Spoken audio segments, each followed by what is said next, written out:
We are extremely happy to welcome all of you to the June 2025 edition of our monthly talk series. Now, most of us have heard of or know about the grand Indian empires that include the Mauryas, Guptas, Mughals, Cholas, etc., whose influences have echoed across centuries. Edition of our monthly talk series.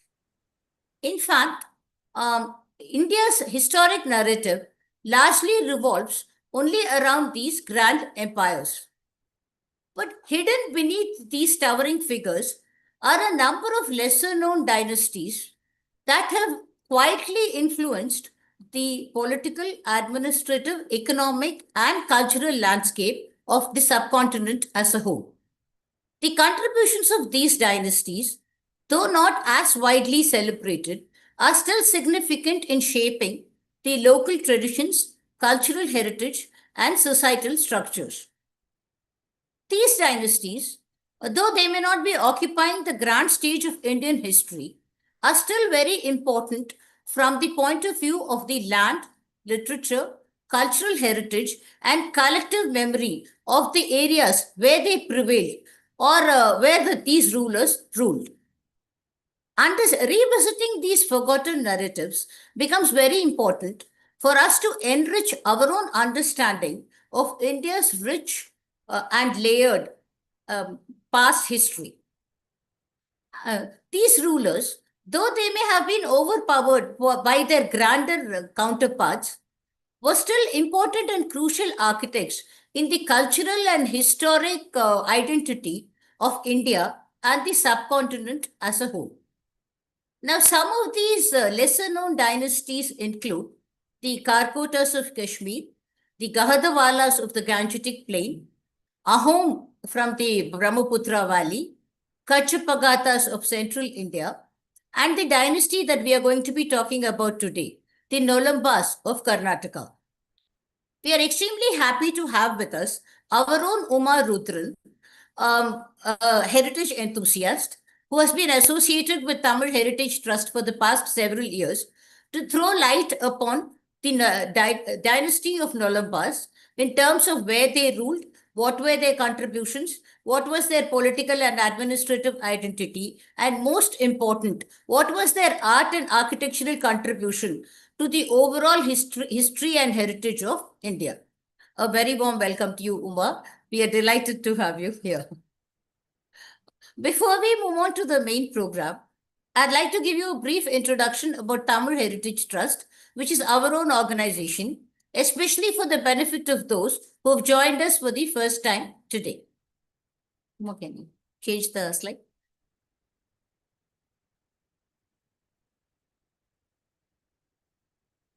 Tamil Heritage Trust or Tamil Paramparya Arakattalai is a voluntary organization started almost 15 years back by a group of like-minded people with the explicit objective of understanding, appreciating, disseminating and celebrating information related to India's rich history and heritage, not just for the benefit of those who are scholarly or academically inclined, but for the benefit of the enthusiastic average public as well.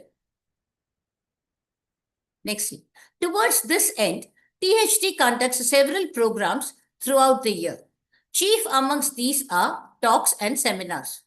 Our most popular initiative is the monthly Heritage Talk series, and as I already mentioned, we are in the midst of the June 2025 edition.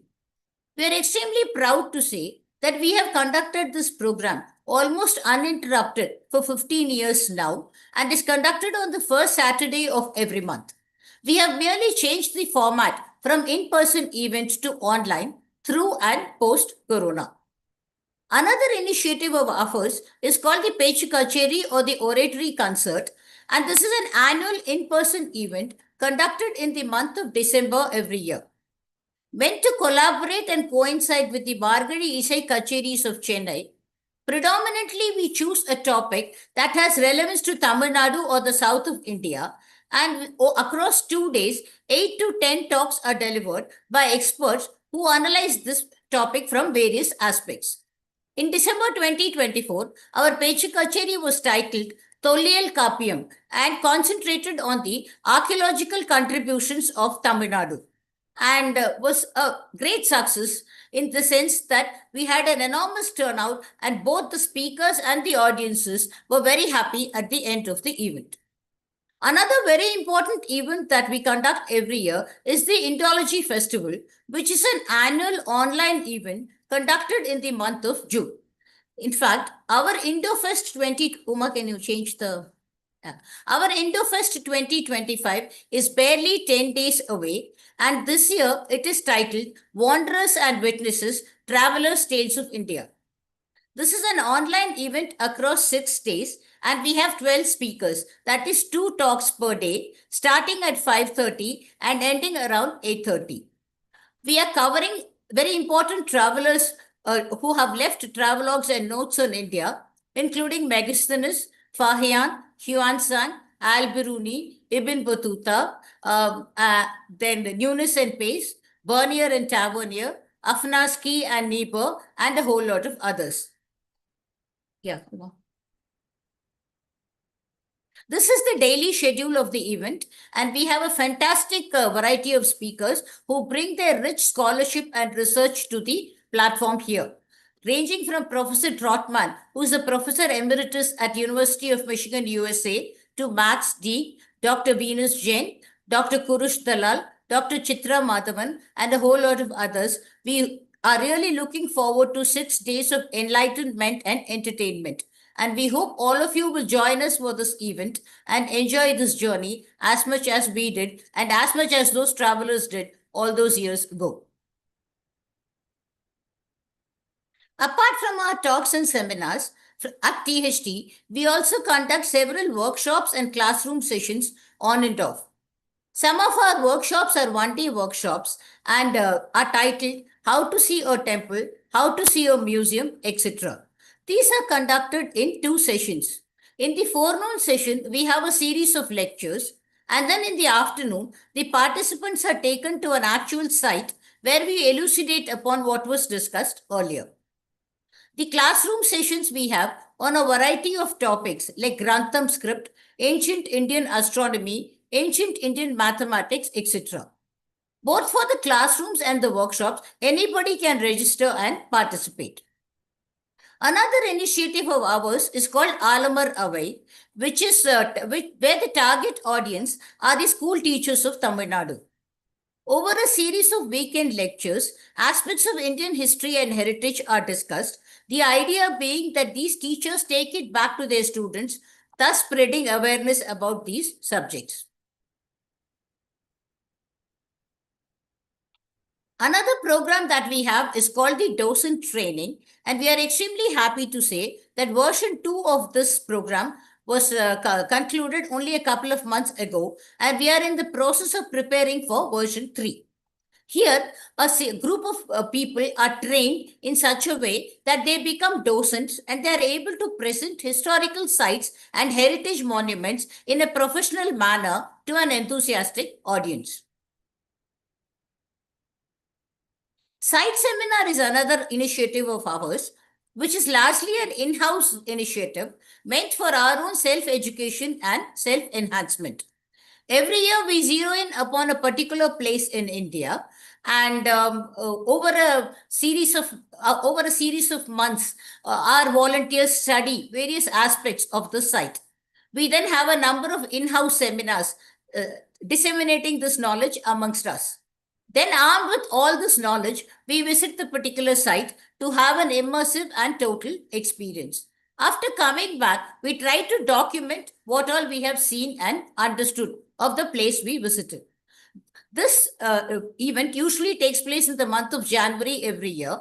And in January 2025, we are extremely happy to say that we visited the monuments of the Kachapagata dynasty, essentially located in and around Gwalior and Jhansi. From the Tamil Heritage Trust, we have also instituted 2 awards. The first award is called Professor S. Swaminathan Heritage Award and is given for individual contributions in the field of history and heritage. Last year, architect Madhu Voteri from Hyderabad was the winner of this award. We will be calling for nominations for this award for 2025 very soon. The other award that we give is called the V. Venkaiah Epigraphy Award and is given for individual contributions in the field of epigraphy. Named after V. Venkaiah, who was the first official Indian epigraphist, this award has been instituted by Miss Sunita Madhavan, his great-granddaughter. THT has been entrusted with the responsibility of administering this award. In 2024, senior epigraphist from the Department of Archaeology, Tamilnadu, V. Vedachalam, was the recipient of this award. Right now, we are in the process of inviting nominations for the Venkaiah Epigraphy Award 2025. We have a YouTube channel. This is the address where you will find links to all our past talks right down to the talk today. Kindly subscribe to the channel and click on the bell icon to receive notification of our future events. These are our social media handles and this is our mailing address. You can mail us here to join our mailing list to receive notifications of our future events, or if you want to contribute or work with THT in any way in a voluntary capacity. Last but not the least, as I already mentioned, we are a voluntary organization and we do not have any dedicated financial backing. So this is the QR code and you can contribute generously and any kind of contributions will be welcome. That in a nutshell was about THT. Now moving on to today's talk. As I already mentioned, Uma will be talking about the Nolambas. Now, who are Nolambas? What is their place in history other than merely being the feudatories of the popular dynasties ruling at that time? Do they even have a separate style of temple art and architecture? Or are they nothing but a melting pot of styles attributed to other popular dynasties that they were subservient of?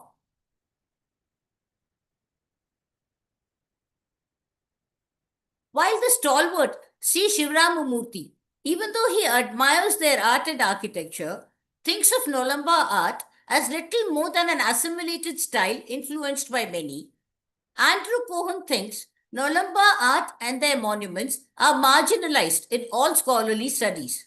They require more significant representation in the overall history and heritage scape of India. Uma will be discussing about all these and more. She brings her own personal insights and learnings related to the history, temple architecture, and iconography of the lesser known Nolambas of Hemavati, entirely based on her independent study and research. A little more about Uma.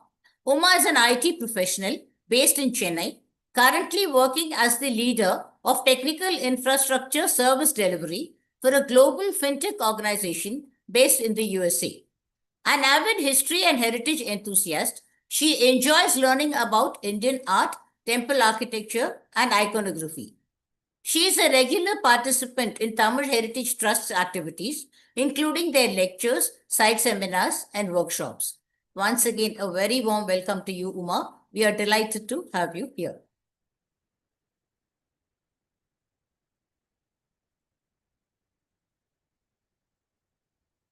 Thank you, Gauri.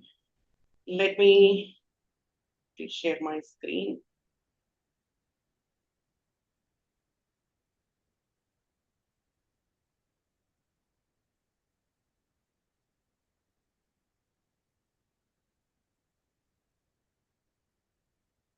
Is my screen visible? Yeah. Thank you. Thank you, Gauri. Good evening, everyone. Gauri kind of covered the entire essence of my presentation today. So thank you very much. First of all, let me start with thanking Tamil Heritage Trust for this opportunity given to me, because this is a forum I look up to learn on a month-on-month basis. And this is very prestigious in that sense for me to be invited to have a session on Nolambas. I want to kind of upfront start with my disclaimers that this may not be a very scholarly conversation or a kind of a lecture in that sense, because and it is also, I want to correct one thing that Gauri said, that it is also not based on my own independent study or research, because I have not yet achieved that sort of a level to kind of call that I can do independent study and research on this subject, except sharing emotions and personal opinion. It is only at that level. So I'm here to share my personal journey in which I explored Nolambas. It all hit, if you are in Chennai and if you have at least visited the Chennai Museum once, Madras Museum once, and been in the sculpture gallery, you will end up seeing Nolamba artifacts, Nolamba icons, and it will kind of instigate a kind of curiosity and a search, and a little bit more kind of interest in knowing who are these people, and why are there so many artifacts from Nolamba country in Chennai Museum. Amaravati is one excellent exhibit that we have from another area, not out of Tamil Nadu, but Nolamba is the other set of collection that we should be proud of having in Chennai Museum. So it all started from there, and when you look at this as a heritage student, if your Cholas and Pandyas and Rashtrakutas and Chalukyas and Guptas and Mauryas are your essay questions and 10-mark questions, Nolambas will still appear there as at least as a 2-mark question, right? So in that sense, I don't want to kind of um, belittle the extent of work that has happened in this area of research by many stalwarts. And I am humbled to say that I have only referred to their works, and also kind of added my own personal impressions and photographs and things like that to kind of have this conversation with you today. I know it is not a conversation, it is more a monologue, but I look forward to a very enriching conversation and want to also know from you in terms of what I am missing, or what else we can kind of think about when we think of Nolambas. So having said that, let us unveil one of these dynasties, one of these lesser known dynasties, lesser known as far as Tamil Nadu is concerned, but if you look at Karnataka, Nolambas are quite popularly known, but not at the scale that you would expect. So let us unravel the mystery of Nolambas from the niches of history. And I've kind of structured my session. My screen changing. I've structured my session into a few topics. These are, as you can see, they are not chapter headings. They are very conversational topics. Nolambas who, right, would be the first question any uninitiated would ask in terms of who are these people? Why do we even have to talk about them? And then if we say that they have a part in history, when and how it all started, what did they do, how did they come about, and how many years they were even in the system. And their art, that's the other thing that Gauri already touched on. It was there has been a number of discussions around whether Nolamba art is just a melting pot of other styles because they have been mostly feudatories to other dynasties, and or it is very independent and it has a spirit of its own. And then we also want to look at what are all the different monument clusters or temple clusters that are available, and the controversies when it comes to assigning the provenance to Nolambas as a dynasty. And we would have heard about the Nolambas when we look at certain war trophies that have been brought to the other temples in Tamil Nadu. And let's also have a look at some of those. And I want to give a quick view of what you can expect to see in Madras Museum if you have not looked for Nolamba artifacts or if you haven't visited. And at the end of the session, I would like to summarize some of the iconographic idioms that really carve out something for Nolamba in the larger scheme of things. And with that, I will also like to acknowledge all the references that I have had in the presentation. So let me start with Nolambas who, right? What you're seeing here on a picture is a Padma Nandi, right? You see a lotus, and on top of a lotus, there is a Nandi, two chauris or chamaras, and a parasol, an umbrella. This is called Padma Nandi, and this is the royal emblem or the royal insignia of Nolamba. And it may relate to some of the similar iconography that we will see in a scepter of Cholas, but that's a controversial topic to begin with. So let us first understand that this is Nolamba's insignia. Who are these Nolambas? We popularly knew about them or heard about something called Nolambawadi from Rajaraja's Maikirti, right?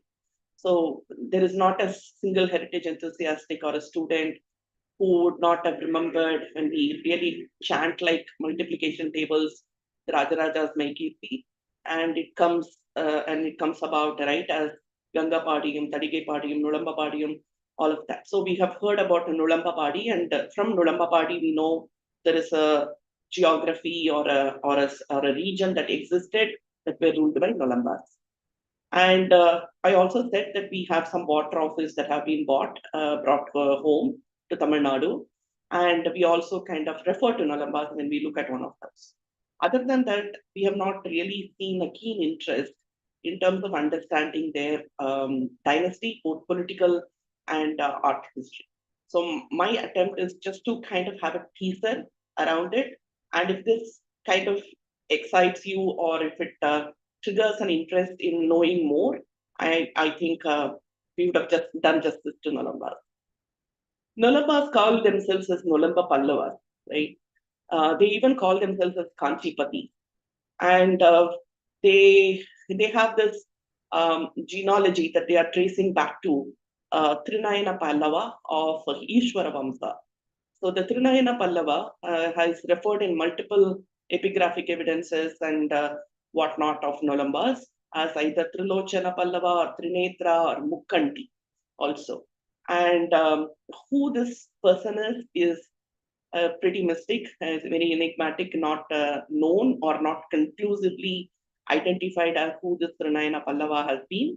And even if Nolamba say that they are from the lineage of Pallava, we all know that Pallava come from a Brahma lineage and not Ishvara Vamsa. So there is some confusion around why they call themselves Pallava and their genealogy tracing back to Trinayana Pallava. There are some articles available and interesting conversations around Trinayana Pallava being a contemporary of Karikal Chola and how Karikal Chola even subdued Trinayana Pallava at a point in time and how he was even made to contribute to the building of the Kallanai Dam. So that's another story. So I don't want to go into that, but it is relevant that he is mentioned as Mukkanti, as three-eyed Mukkanti, and sometimes even Mukkanti Kaduvetti in some of the materials that are available to us.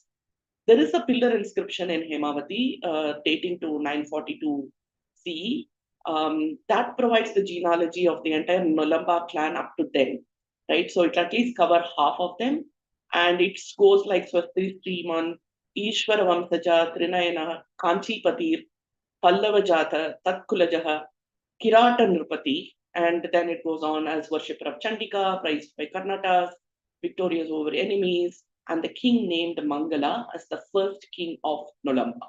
And he's revered well, learned, and whatnot. So this is our opportunity or the only evidence that is available to kind of trace back the genealogy, the way that they have expressed as Pranayana Pallava, Kanchipati, all of that. And here the Kirata Nrupati could probably relate to Kirata is hunters, right? And maybe a tribe that existed in that region that was conquered by them, or it could even refer to Banas, because Banas and Nolambas have been constantly in tussle, and they were arch enemies in that sense. So it could probably refer to them, but it is not very clear. And praised by Karnatas could be those who were ruling Karnataka at that time, that region at that time, or the people or the regime that they had. How did they come about? So either post Vatapi invasion by Narasimha I, or around that time, they must have settled in the regions ceded by Chalukyas. Sorry. Or after Parameshwara. Hope my screen is visible. Praised by Karnatas, either post-Vatapi invasion by Narasimha, they settled in the region ceded by the Chalukyas, and that were kind of left without a regime. Or after Parameshwara too, due to losing the Pallava stronghold as such, a branch moved to the west and settled in Anandpur district. So these are the possibilities that the experts are tracing as how Nolambas would have originated in that region. If you look at the dynasty's timeline, it is more or less about 300 years. That's it, right? 750 to 1050 CE is where we have evidences of Nolamba. Around 8th century, they settled in a place called Nolambalige, which is nothing but sections of Chitradur, Tumkur in Karnataka, in the current Karnataka, and then the Anandpur district in the Andhra Pradesh or Andhra Desa. But that's where it started. But at its height, which is somewhat around 75 years later, at its heights, about 150 years later, it was called Nolambavadi. And that encompassed Tumkur, Chitradurg, part of Kolar, Bangalore, Mysore districts in Karnataka, and Anantapur district in Andhra Pradesh, and even northern Dharmapuri district in Tamil Nadu. Dharmapuri was then referred as Thagadu, and they were ruling till Thagadu. They had marital alliances with Gangas. They were sometimes feudatory, but mostly independent, quite powerful and dignified as an ally. There is an interesting nuance to being a feudatory or having someone as a suzerain. And I was also kind of getting very intrigued by that, because these were almost like federated dynasties, and they were fairly independent during peacetime, and they kind of forged an allyship when there is a when there is a crisis or a need for another battle or something like that, where they kind of worked under or battled under another clan, which could be the Gangas. From a religion perspective, they were primarily Shaivites. During their course of the dynasty, we will talk about it a little bit when we look at the temples. They had both the Pasupata and Kalamukha sects, and they had a very, very powerful stature in their administration. And these two, both Pasupata and Kalamukha sects, were also kind of refer to each other very, very exchangeably in that sense, because there was no real demarcation of this is Pasupata and this is Kalamukha in that period under Nolambas, because they all had a Lakulisha lineage, and that's the philosophy that they followed and the iconography that they followed, and the deities that they worshipped and all of that. We'll talk about it a bit. But I just wanted to kind of make sure we leave it here that we had a primarily Shaivite dynasty from a religion point of view, and it was influenced by both Pasupata and Kalamukha. While there was tolerance and Vaishnavite and Jain support had been given in number of epigraphic evidences, we see grants, and there are some specific mentions about Jain support also evidenced. Hemavati was their capital, and not just a capital politically, but also a center of studies and art. And Hemavati is a place that I think one should at least once visit. So I would highly recommend that. Political and art history for this dynasty has to be reconstructed meticulously, because it's not easily available, and we have to rely on epigraphical and archaeological evidences, not only of Nolambas, but also the other dynasties who allied with Nolamba or who fought with Nolamba or were dominating them at some point in time and all of that. And we have references in English thanks to Douglas Barrett to begin with, and then Shivaram Murthy, he is referring to a lot of work those days, but they are not available in English. And then M.S. Krishnamurthy sir, and then Andrew Cohen. So these are some of the reasons. Here are some of the reasons that we have something about Nolambas today. While there could have been more literature in Kannada or in Telugu, because that's the other beauty. Nolamba does not belong to Karnataka alone. If you look at a Venn diagram between Karnataka and Andhra and Tamil Nadu, that's where Nolambas sit. If we were to spend a few minutes, because we need to understand when we talk about art history, how that could have been influenced, or just to have the political context of Nolamba situation at that point in time. As I said, we have more or less about 350 years to 300 years to look at. And I would say the first 150 years, from say 750 to 900, give or take, would be their foundation to the rise. And after that, another 75 years will be more or less stable, but with some struggles. And then the last 75 years has been nothing but decline. So if we were to kind of break that down into such three sections, I mean, nobody recommends that, but this is based on my understanding. Mangala, as I said, is the first king. There is an inscription in Vikramaditya, by Vikramaditya to around 735, that he seized some lands from Nolambalige, and while he was returning from Kanchi. So we surmise, though there is no mention, that around that time the Koival could be Mangala, who must have been ruling that area, who, as I said, from the genealogy inscription, is the first king of the Nolamba dynasty. And then his son is Simapota. He was reigning between 775 to 805. They're all very short reigns, about 20, 30 years reigns.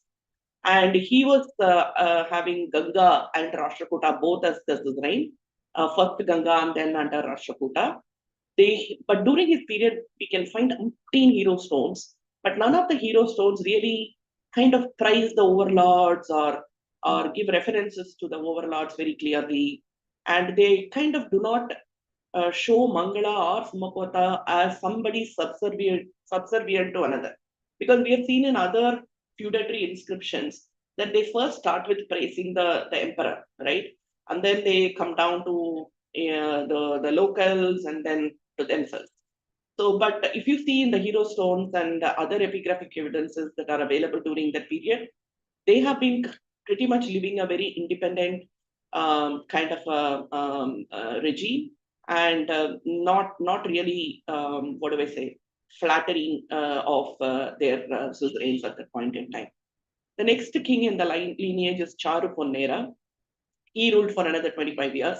They had number of alliances. I have given the alliances if anyone is interested. He called himself Parameswara Pallavadi Raja. And he had about 1,000 villages in Nolambalige plus 600 more. And he continued to be under the suzerainship of Rashtrakuta, Govinda III. And when Govinda died and the 6-year-old Amogavarsha throned, he declared independence. Ganga king declared independence.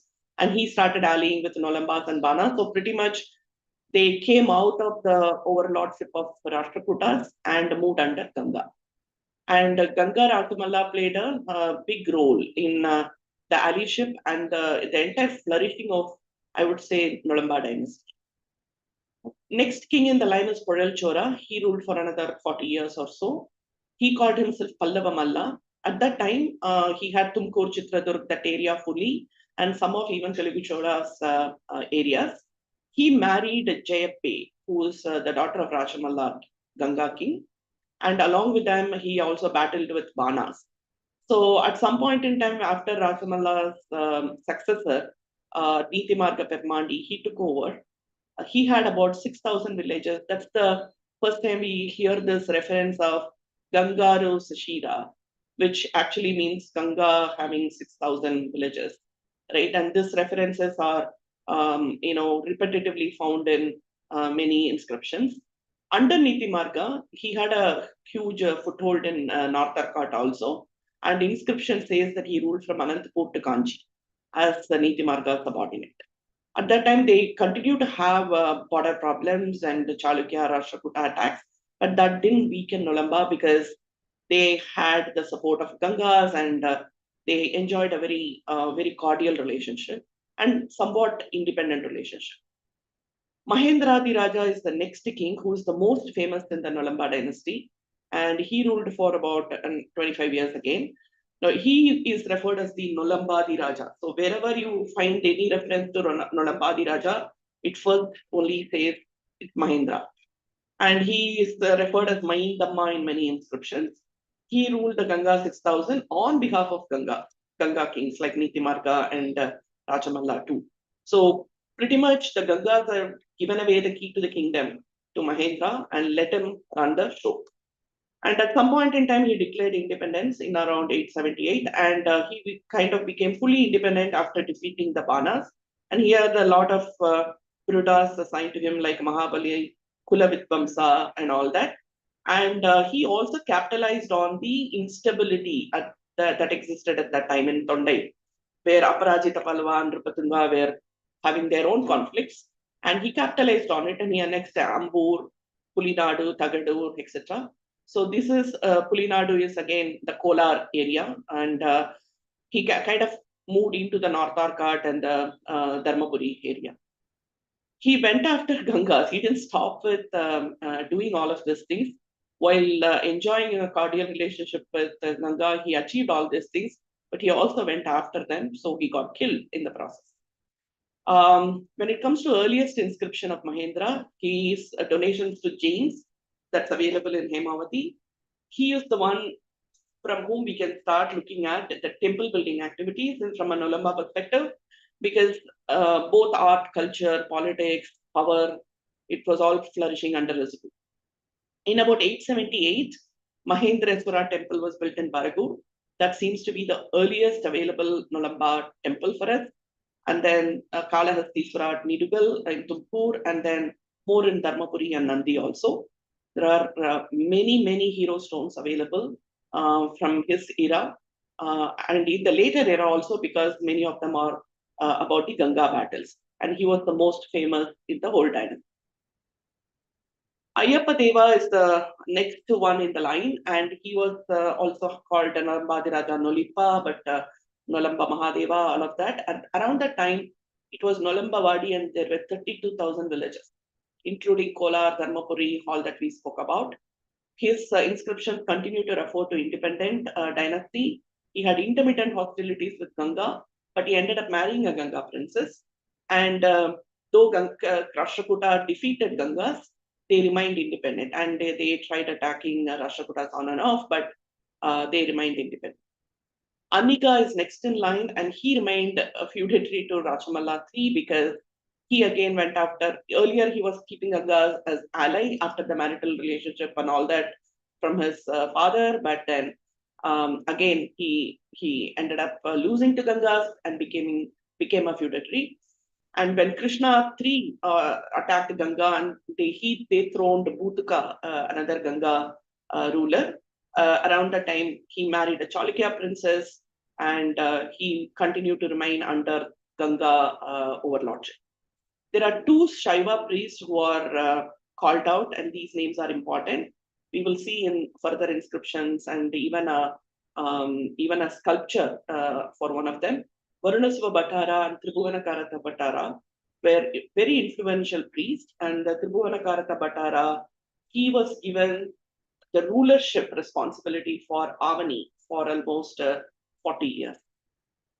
The next in line is Irivan Nolamba 940 to 969, and he also ruled a very large portion of this dynasty. And one of the things that I want to call out is he was more leaning towards Vaishnavism. He was very supportive of Vaishnavites, and he created a temple for Vishnu in Madhudi. And though his hold on Shaiva temples have not come down, he has done a number of grants.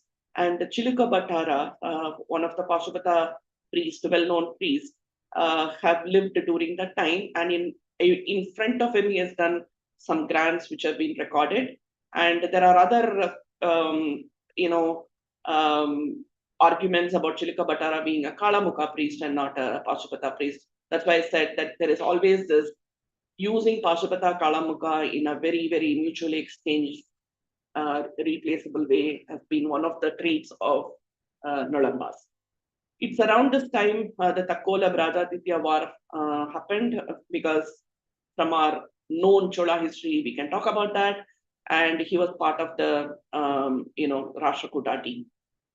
Next is Nani Nalamba. Here, the overlordship changes to Kalyani Chalukyas because Gangas really, kind of subdue the entire Nolamba dynasty.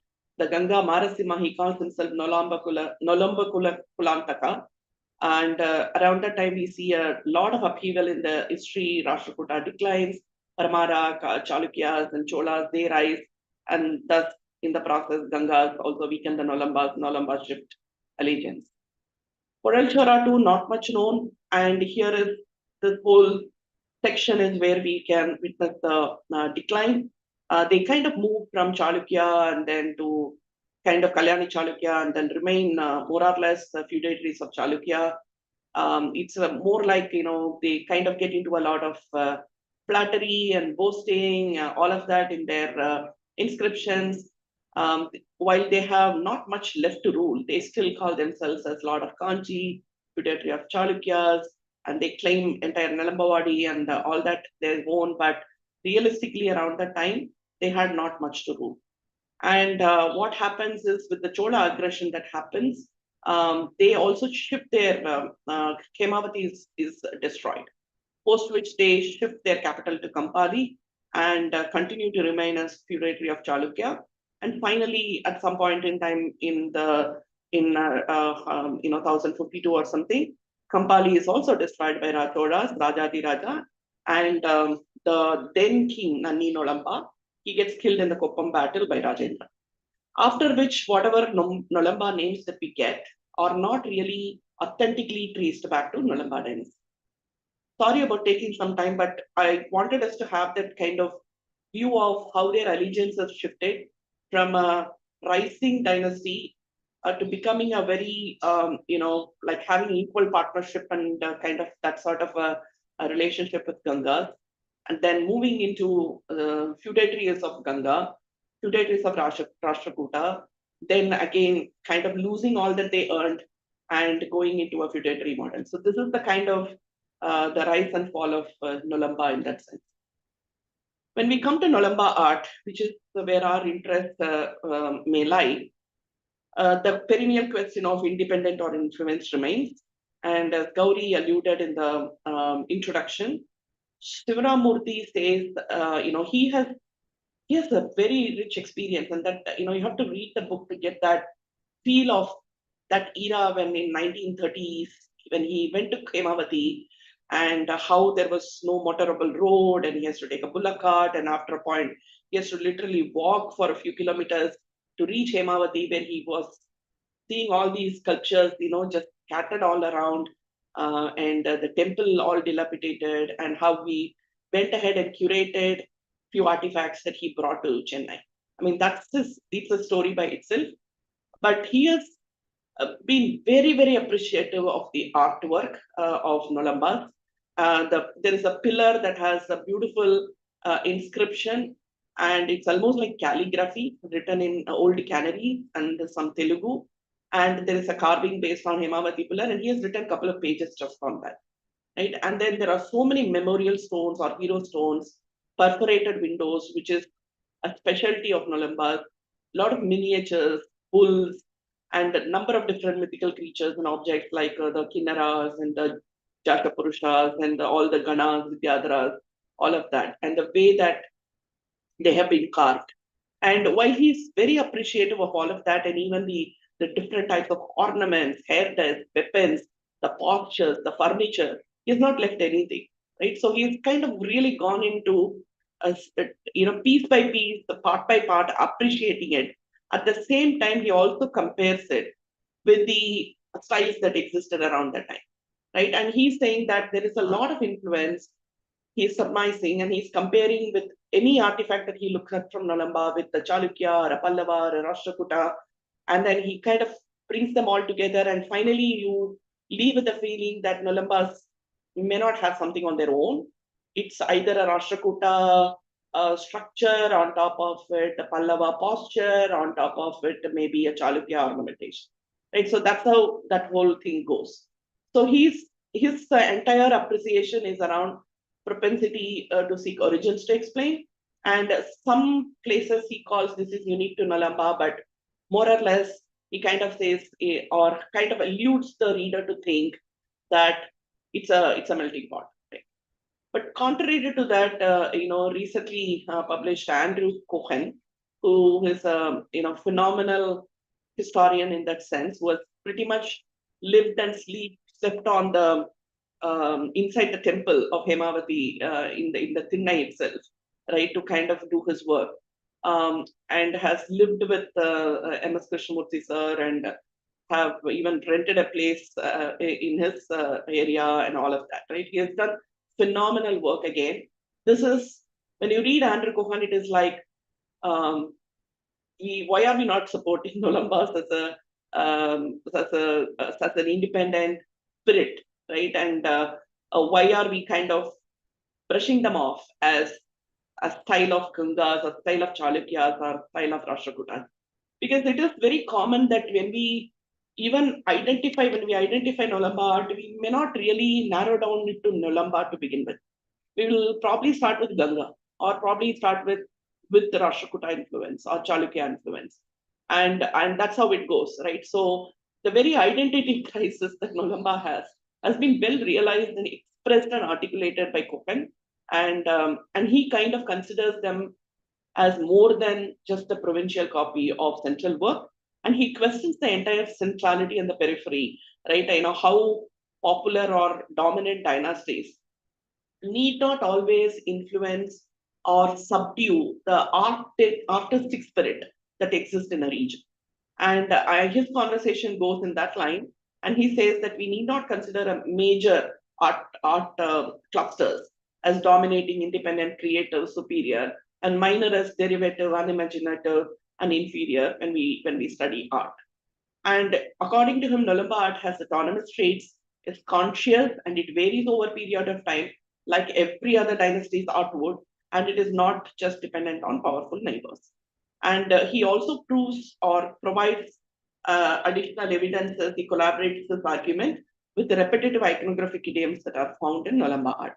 There is also another book called Nolamba Sculptures, a cultural study by Krishnamurthy, which is not available with me, but Andrew's Cohen's review of that is more interesting because the whole book talks about headdress, ornament, furniture. I mean, take every single embellishment that Nolambas have done, and it has really gone into a very detailed analysis of that. So I'm kind of keeping it aside for the purpose of this conversation.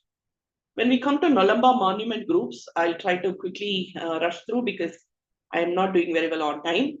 Nolamba monument groups, if you look at it, this is the region. This map will give you a picture of how I said it's a Venn diagram between Tamilnadu and Andhra Pradesh and Karnataka. So the primary central group is somewhere here in the Karnataka region. And then there is a bit of a scattering there. And then the eastern one is in the Karnataka region. Sorry, the central one is more or less Andhra. The central one is in the Karnataka region and or more southern Karnataka, and then the northern Tamil Nadu. So the central monuments, Hemavati is the primary. As I said, Baragur is the first place that we find.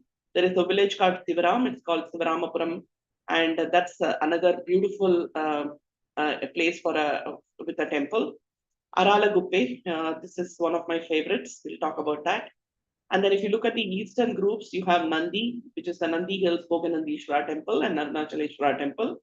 And then Avani, where you have a cluster of temples because these are all temple complex. Hemavati is a temple complex. Nandi is a temple complex. Avani is a temple complex. Dharmapuri is a temple complex. So the southern one is Dharmapuri, where you have Mallikarjuna temple. And there is also a Kamakshi Amma temple, Kamakshi Amman temple, but it's referred as Kamakshi Amma. And this is heavily contested to be of Banas and not of Nolambas. But both M.S. Krishnamurthy sir and Andrew Cohen they are bringing a lot of arguments around why this should be Nolamba and not Banas. So let's start with the central group. Let me quickly run through their architecture. These architectures are simple traits. They are not very fancied or frilled. Simple structures of Kutina or Hamsana. the Karpagraha, Antarala, Mukhamandapa, just three elements when it comes to the layout, and some with extended Nandi Mandapa with original Nandi though. From a architecture perspective, from the it's just starts with the Jagati, Tripatakmudam, Pattika. That's how the Adhishtanam goes, and then you have certain Karna and Bhadra projections. And when it comes to the Pitti part, not much. At least in the Hemavati group, and then you have the Kapota with the simple Nasika reliefs, and then Sukhanati above Antara. So it's a very, very basic structure, and no frills in that sense. But then they bring their embellishments to certain structural elements, like perforated windows. So they don't typically have koshtas around their temples, or even if they have koshtas, they are very shallow, not meant for an idol. But they do have what is called the Jalavatayana, which is all about intricately carving a window with enough gaps for ventilation and air circulation and light. And there are no Antarala doorways, so they are only demarcated by pillars. I will show you that in a layout.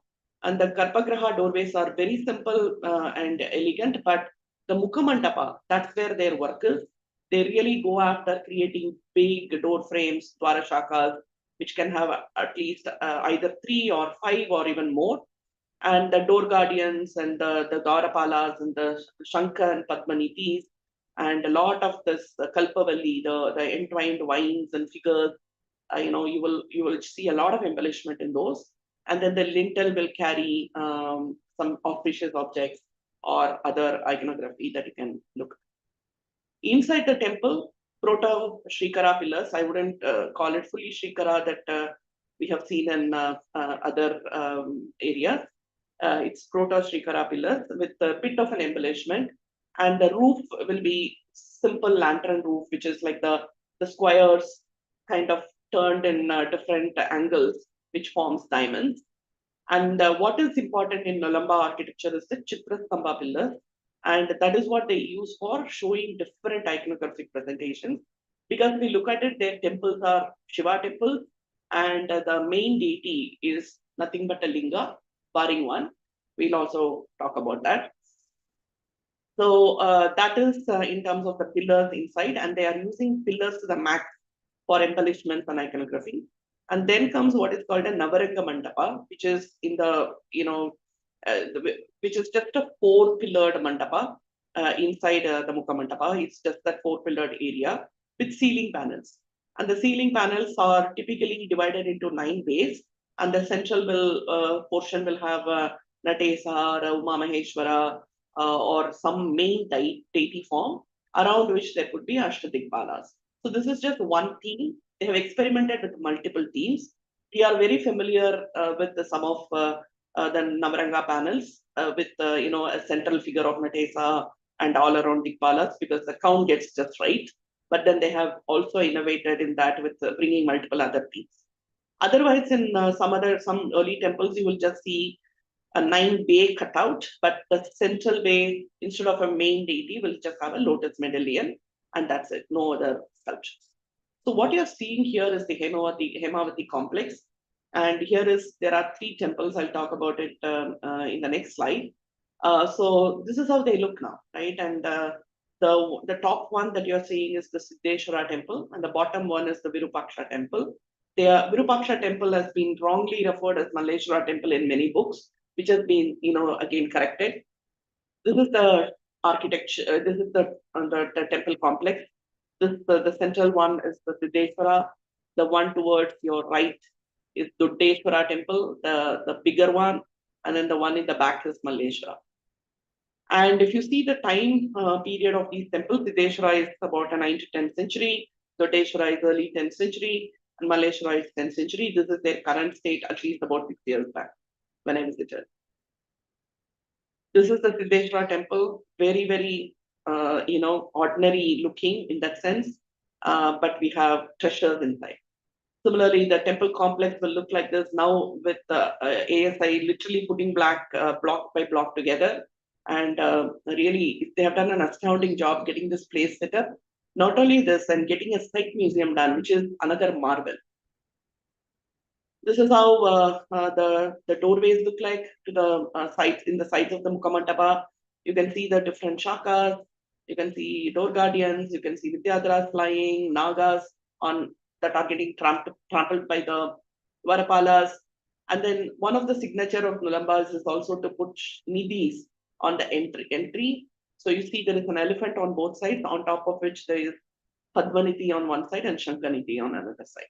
And the Lalata has Gajalakshmi and a small Nasi embellishments. On top of it, you can see a lot of dancers. And inside the temple in Mukhamandapa, this is how it looks like. These are the Chitrakanta pillars. And as you can see, they have kind of formed, if we were to talk about pillars of Nolamba, there are 4 types, right? So that will go into another discussion.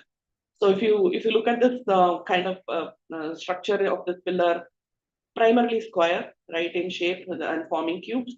And what they are doing is using this portion around what we typically call a Samala Sanam before the Sunam. So here is where they kind of embellish, and this is the Chaturasra, arrangement where they go all 4 sides. And in what we say in normal masala movies, typically hero heroine go around the tree. If you go to a Nolamba temple, all of us will be just go around the pillars, and not just one pillar, multiple pillars. So this is how their whole, the embellishment concept where they bring in temple architecture is this.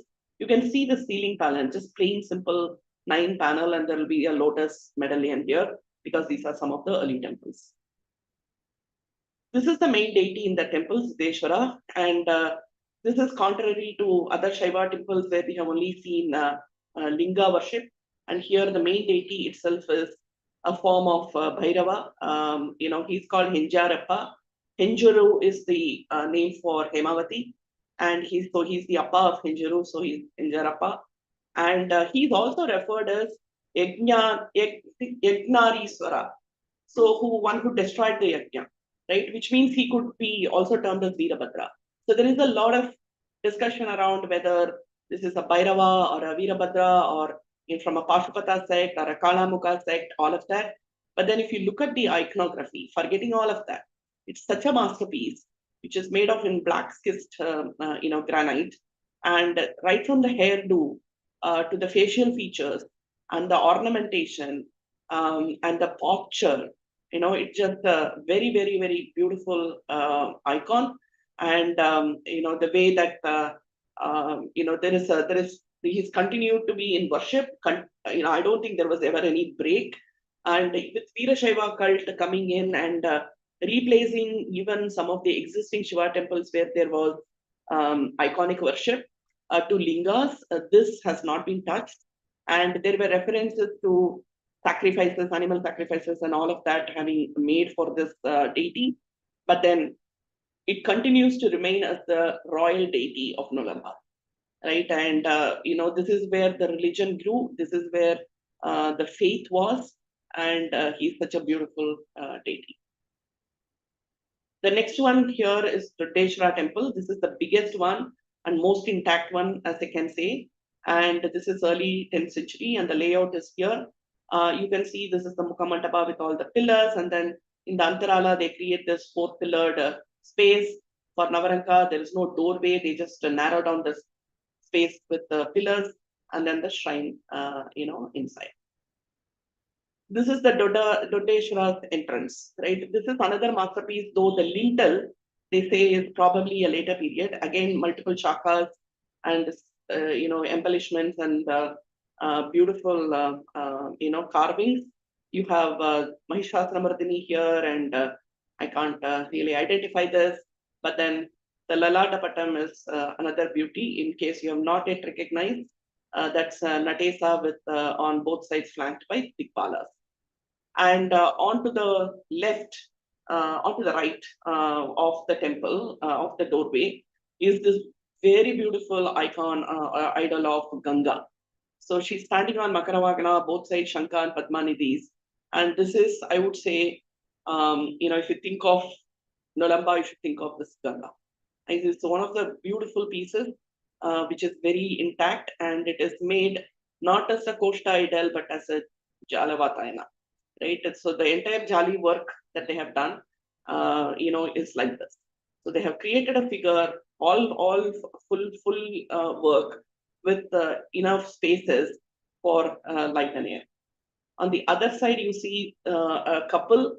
This is supposed to be Maraya and his wife, who is the patron of the temple.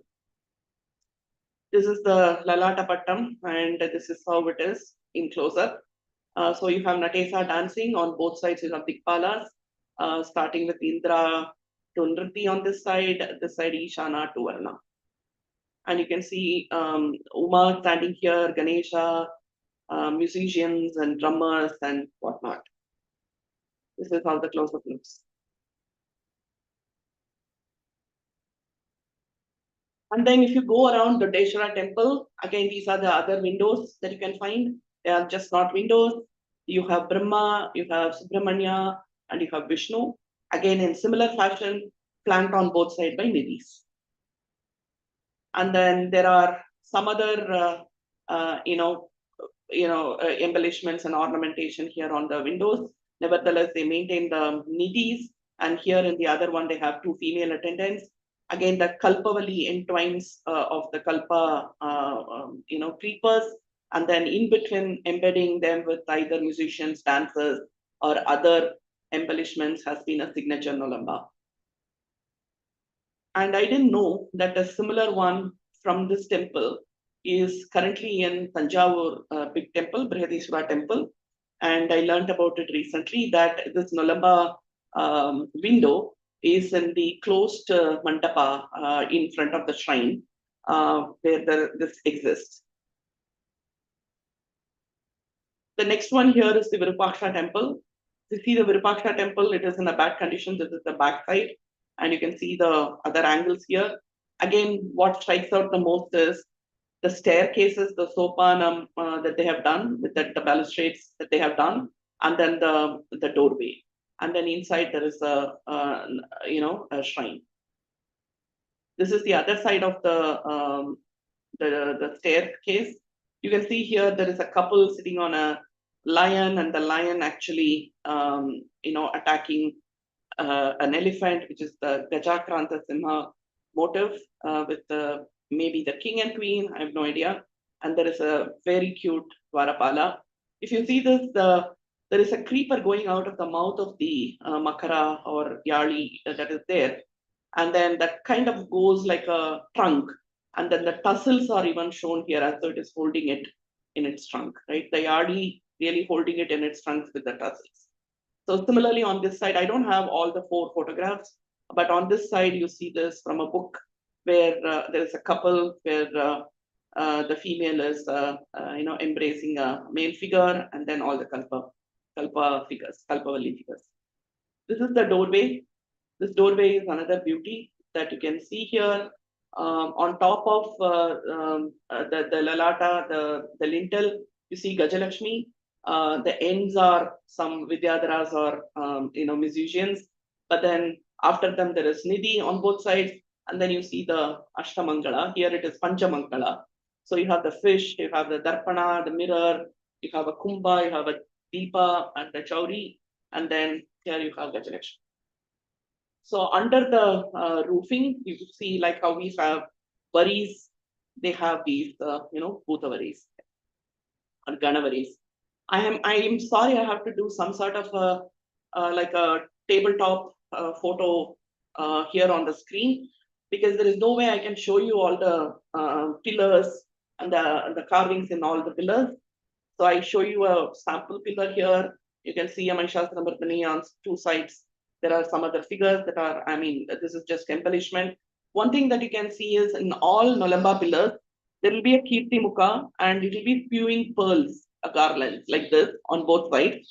And using that as a frame, there will be a minor miniature carvings. So all are miniature here because it's anyway getting done in a very small space, but on all 4 sides, right? So these are some of the figures. I will leave it for a few minutes for you to kind of see, the drummer and Natesa here, Mahishasura Mardini here, You have a beautiful Shiva feeding grass to his Nandi. You will find this in Chennai Museum also.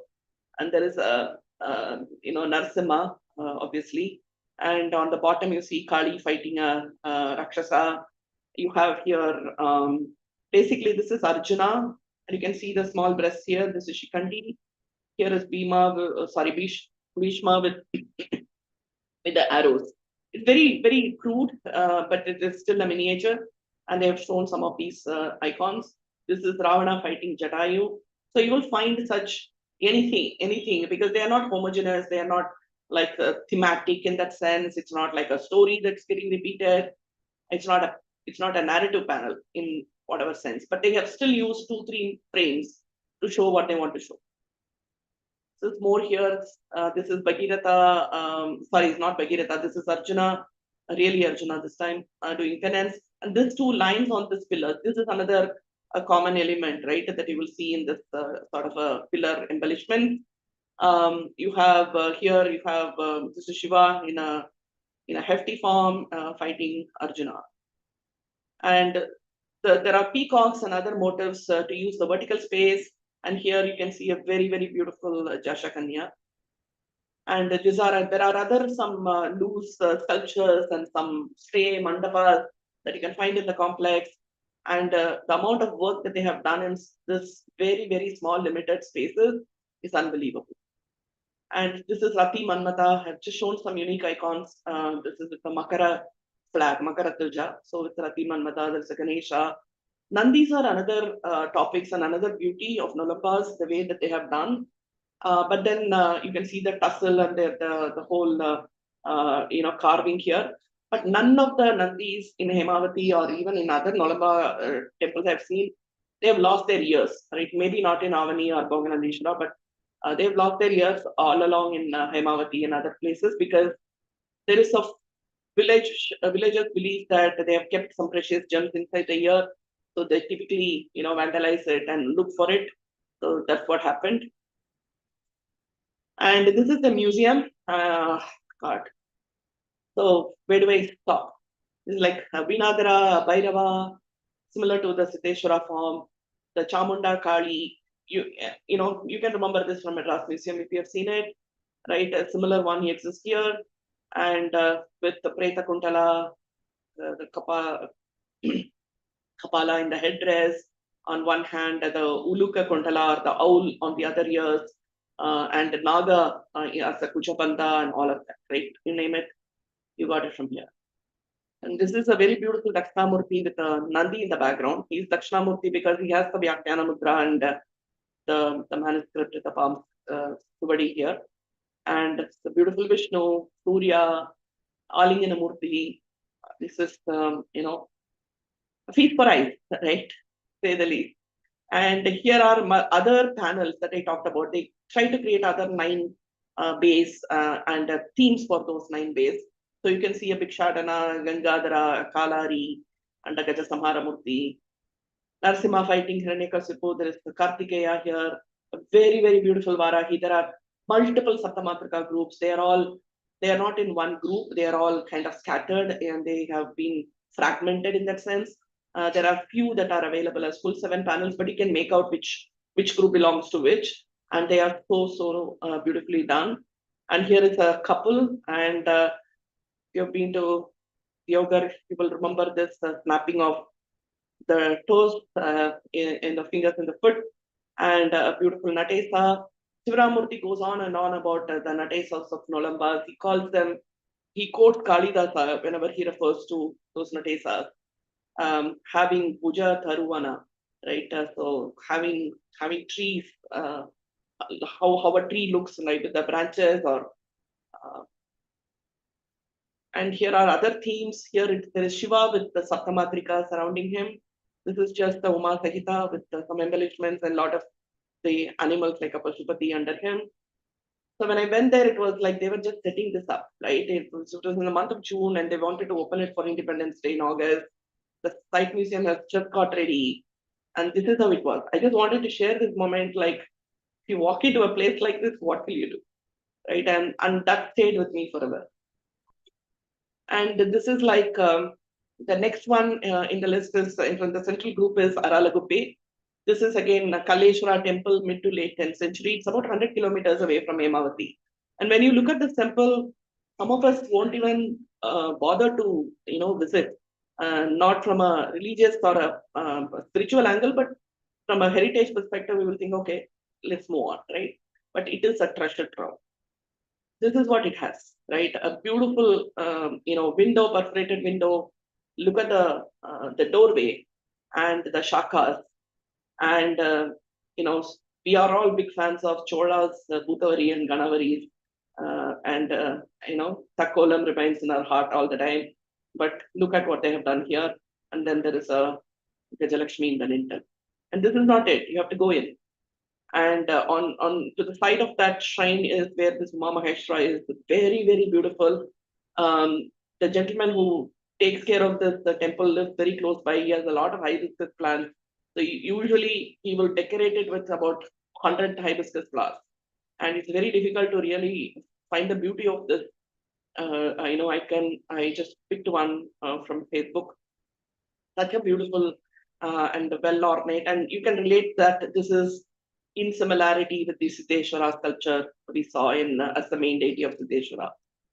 But Aralaguppe is more famous for this. And this is the Natesa in the center and the Dikpalas. I mean, this cannot be photographed, and the Srini has managed to, do this pretty much lying down on the floor. But this just cannot be photographed. And when I had to bring out the ornamentation, I had to individually photograph them all and then stitch them back together. So you will not see these maladaris here, but this is how ornamentative that this Dikpalas and the central Nadesha look. We just cannot photograph this. It's such a beauty, and this is again another signature Nolamba. There are controversies again about whether this is Nolamba or Ganga, but again, there are different presentations there. So this is the next one. I'm moving on to Eastern groups, Bhoganandishwara and Arunachaleshwara temples. The layout is similar. Here you start seeing more temple structure, architectural elements coming into play. You have most of the central groups are Padabandha Adhishtanam only.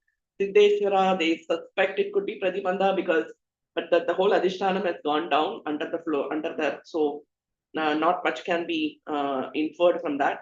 But this is Pradibandha Adhishtanam with all the Bhadra Karna projections, richly carved Vimana with all the elements of Kuta, Hara, Panjara, Chalakosha, all of that.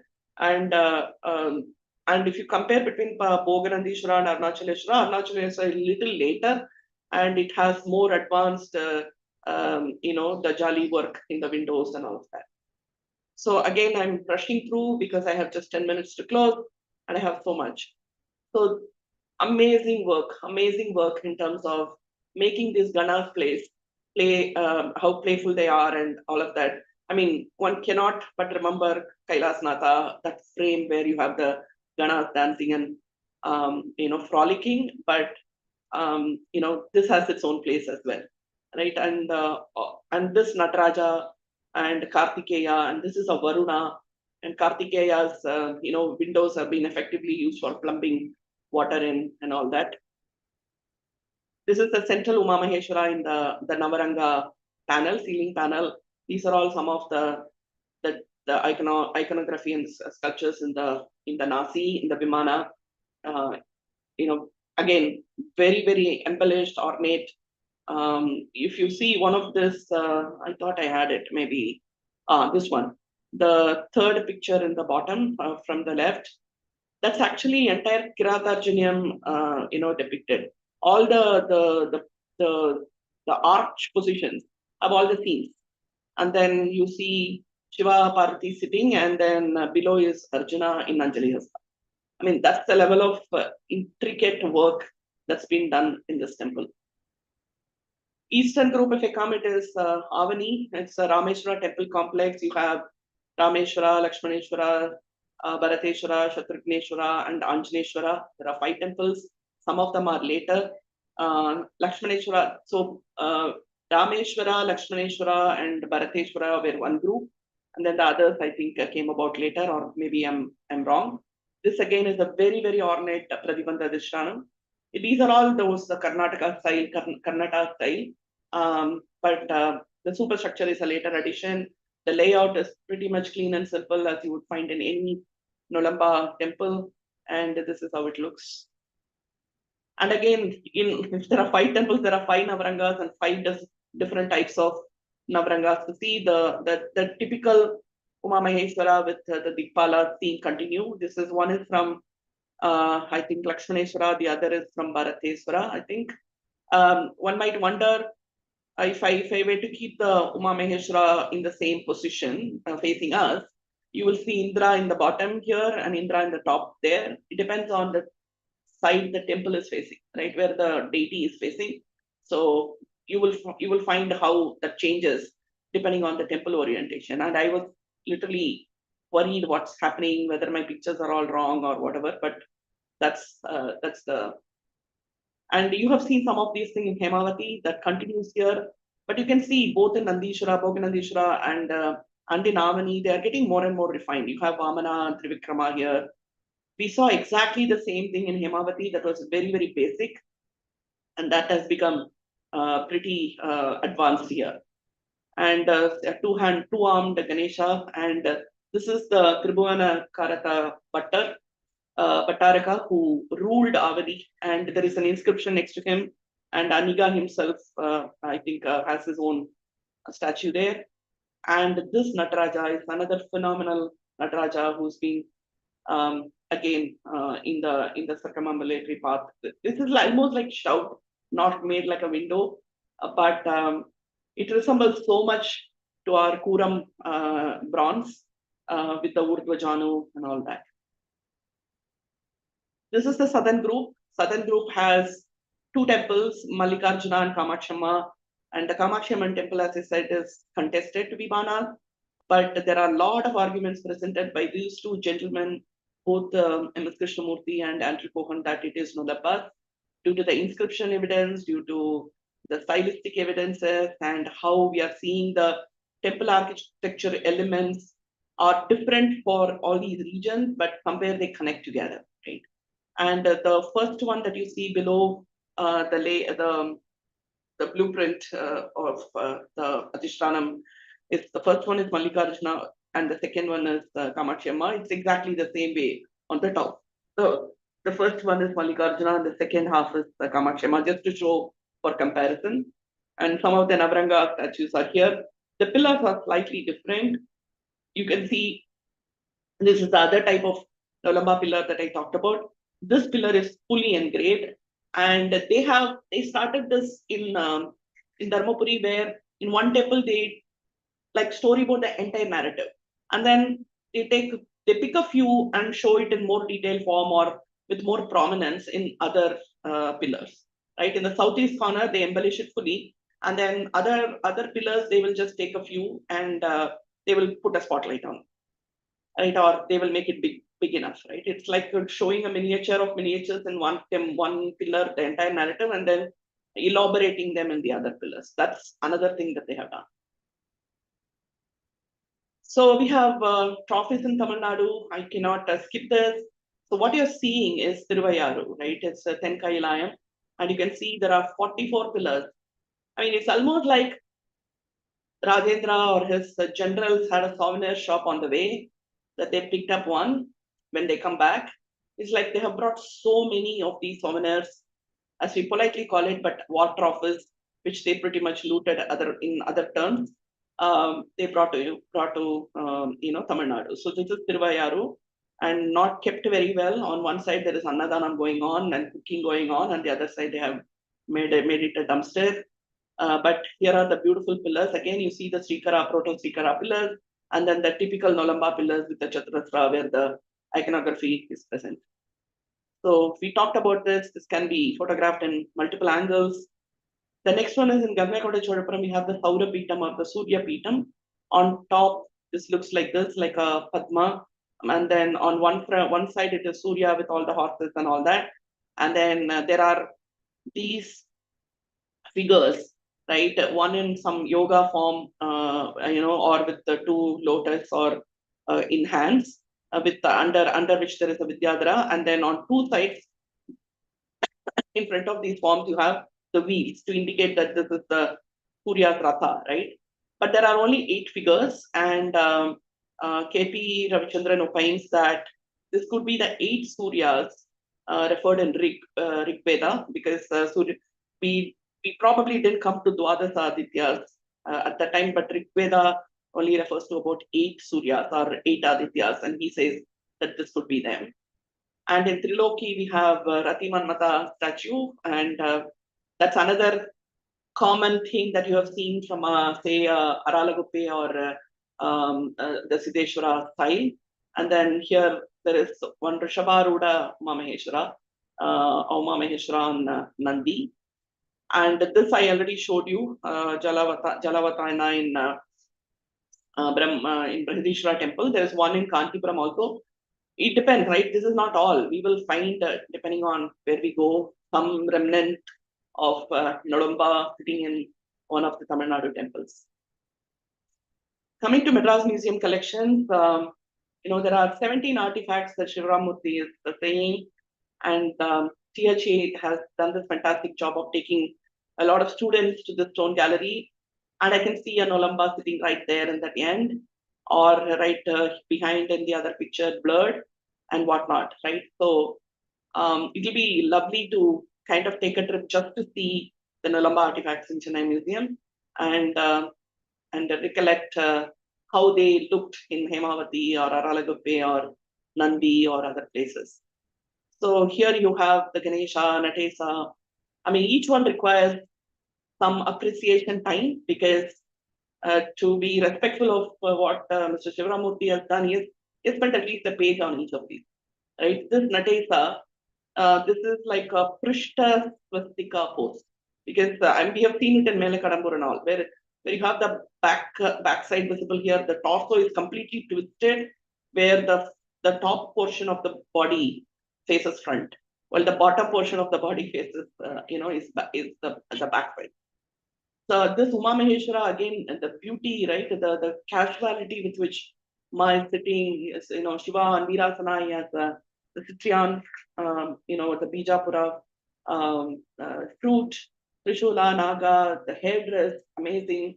And then you can see the character, you can see the, the authority and the right that is exhibited in this, both of them are somewhat similar. This has an inscription that says that it is given by one of the queens. I forgot the name of the queen. This Chamunda. This is, exactly something like this is found in Hemavati, in Hemavati Museum. There are some who opine that this is not actually a Chamunda or a Kali from a Saptamatrika series. These are probably the equivalent of the Siddheshwara Bhairava that we saw in the Siddheshwara temple.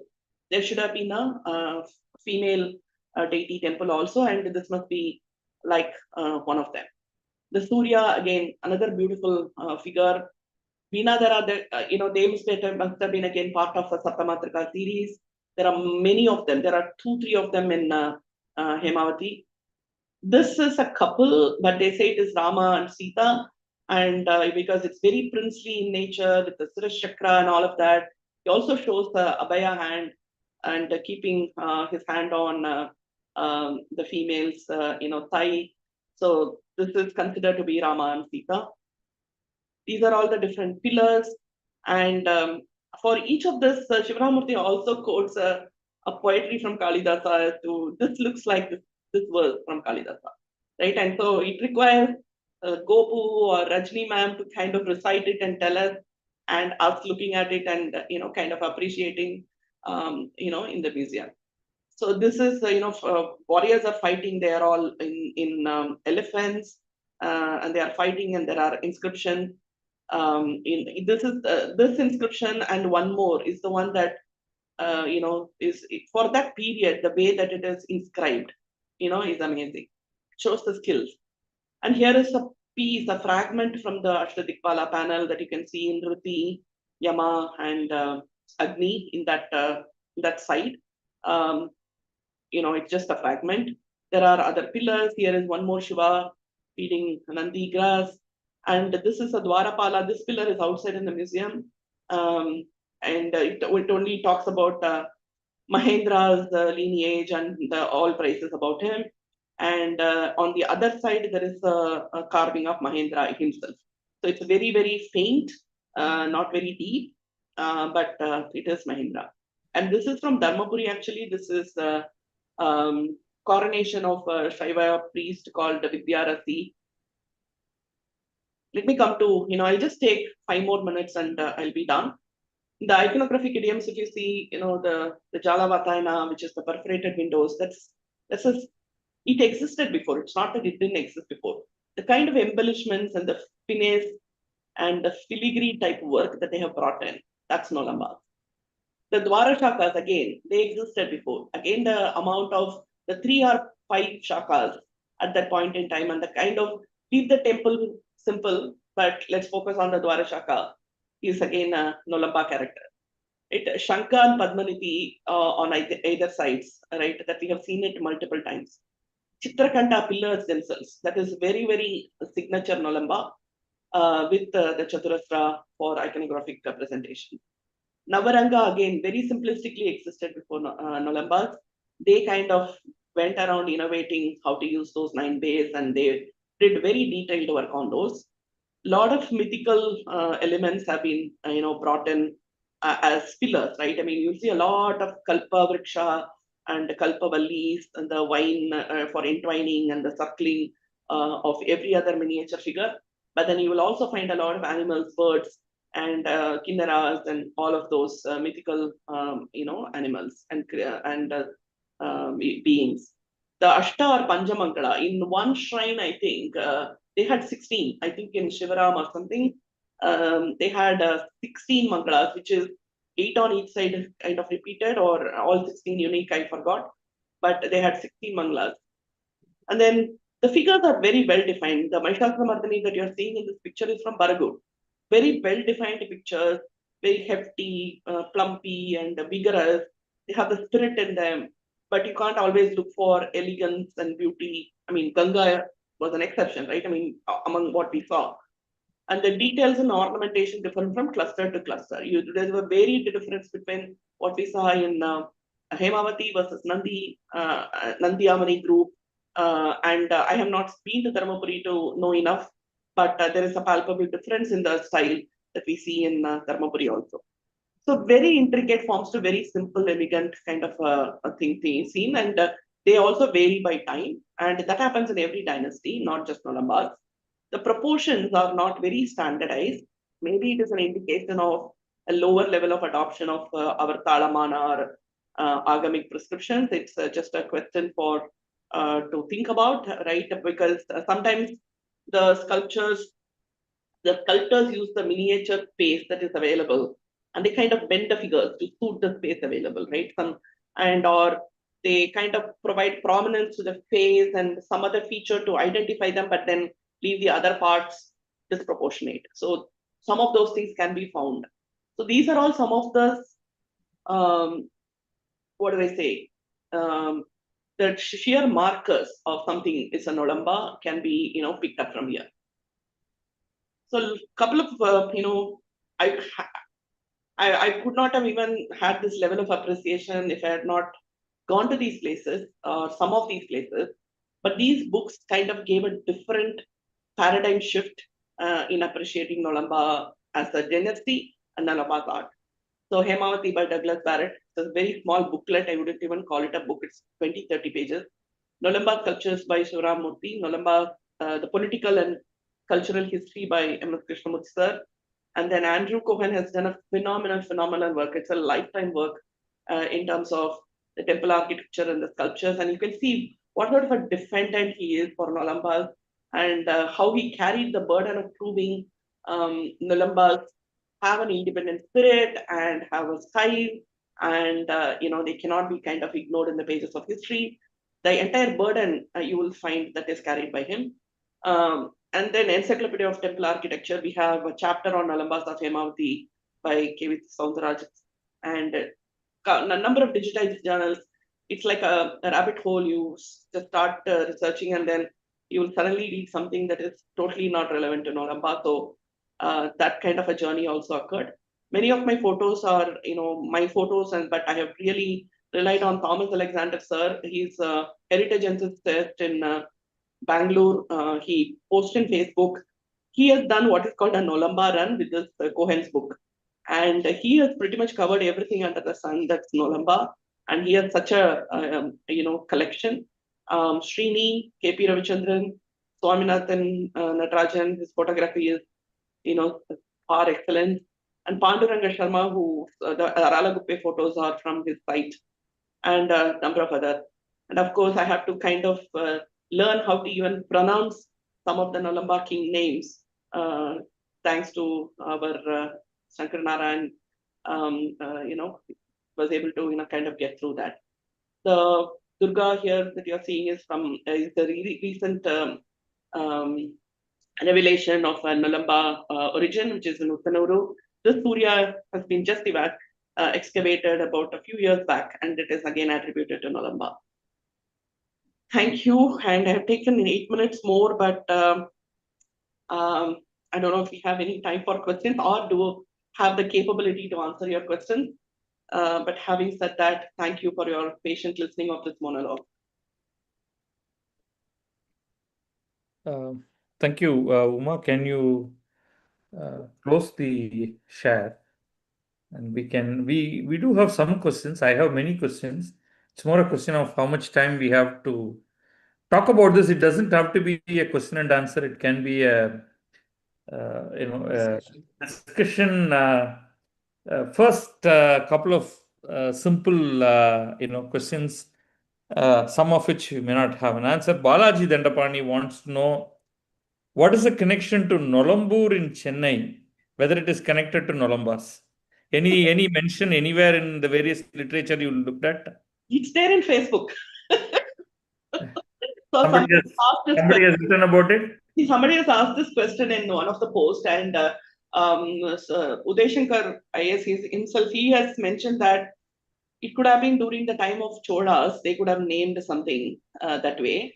So there is possibly a connection to Nolambas and Nolambur, but it's not confirmed, right? So it's a speculation that some of the Chola territories where Nolambas were probably brought or worked, the area could have been named as Nolambur.